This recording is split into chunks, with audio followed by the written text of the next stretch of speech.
Bayan gwamnatin jihar Kano ta dakatar da Abdul-Jabbaru da yin duk wani taron karatu ko wa'azi. A yau Asabar kuma gwamnatin jihar Kano ta sa a rushe makarantarsa rugu-rugu. Gidan jarida na BBC shine ya bayyana hakan a rana ta yau Asabar. Sai dai a yadda wasu mutanen suke cewa gwamnatin jihar Kano ba ta rushe gidan bane saboda makarantar bane saboda wannan matsala. Ta rushe ta ne saboda cewa asalin filin da aka gina dama mallakar gwamnatin jihar Kano ne.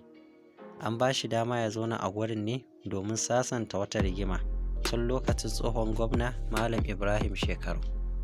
Amma ba a mallaka masa shi da takarda ko shaidar zama nasa ba. To a yanzu kuma gwamnatin jiha tana so za ta yi amfani da ragowar filin na gefen gurin, kuma ba zai ishe ta amfani da take bukata ba. Hakan ya sa sai ta karɓo wannan ragowar guri ta rushe domin ta haɗa da ya amfaninta, a cewar wasu mutanen kenan. To Allah ya kyauta, ko ma dai me, ku yi subscribing ɗin channel.